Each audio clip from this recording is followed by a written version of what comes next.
the iwi engagement officer for an ambitious plan to place 65 wind turbines off the coast of South Taranaki, says it could be a hard sell for local Māori. The New Zealand Superannuation Fund and CIP is teaming up with a Dutch conglomerate for the $5 billion project, which they say could supply 10% of New Zealand's energy needs. Iwi engagement officer for the project and commercial lawyer Toko Kapia, who grew up in the Rohe, is with us now. Tēnā koe Toko. Kia ora, Neil.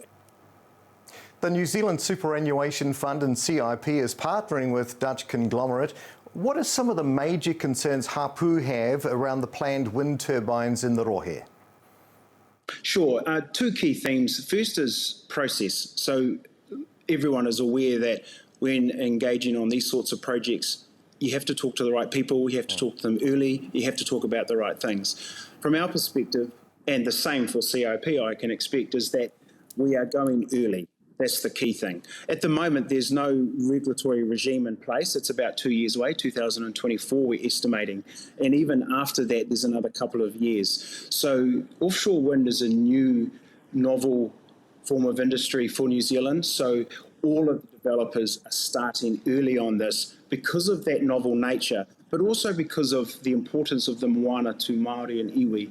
And of course, some of the other previous consents, particularly in South Taranaki, have highlighted that if you get it wrong from a process perspective, it makes it very hard to have the conversations on the substantive things. And I'll move on to that. The substantive things being making sure that the well-being of the moana, the mauri of the moana, the impact on fisheries, mammals, birds, etc., are appropriately considered, thought about and mitigated where appropriate, but more importantly, the opportunity for iwi and Māori to sit down face to face and just lots of talking to understand what has been proposed and how will that impact not only the moana but the communities nearby the development.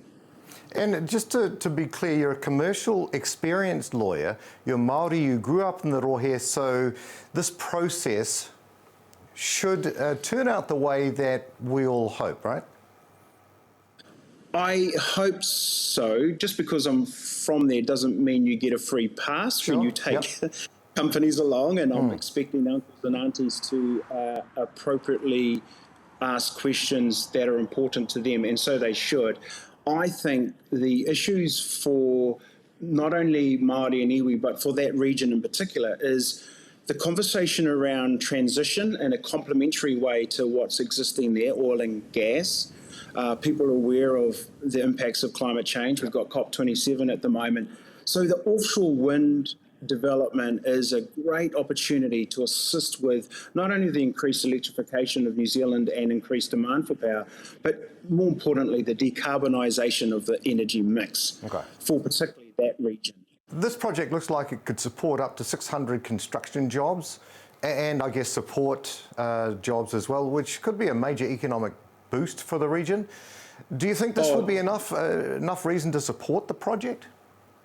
I think alongside those points about the decarbonisation and in supporting our energy mix, I think the fact that offshore wind's got an interesting employment profile, and Venture Taranaki did a project and paper on this several years ago, which was most probably the kick-started a lot of this mahi. Offshore wind is not a boom and bust type cycle. A lot of the jobs will be created will be ongoing. So you do have some jobs in terms of the construction, commissioning of the turbines, but there will be most probably over 100 jobs that will need to remain for the duration of a turbine, which could be anywhere from 30 to 40 years. So you're talking 100 plus jobs in that South Taranaki region, high paid, technical, managerial, expert, level mahi. So that is quite exciting. Okay, Toko, just very quickly, what would happen if Taranaki iwi do not get on board? Well, from our end, we just hope that with the way we engage and the way we sit down and work through a lot of these issues, that we don't get to that point.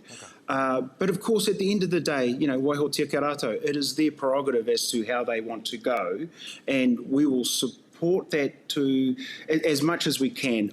All we can do is do the right thing, keep meeting and trying to work through these issues so that there is increased understanding from both sides, because we acknowledge that from the consortium perspective, they need to hear and feel how Māori, particularly in Taranaki, have been treated in the past.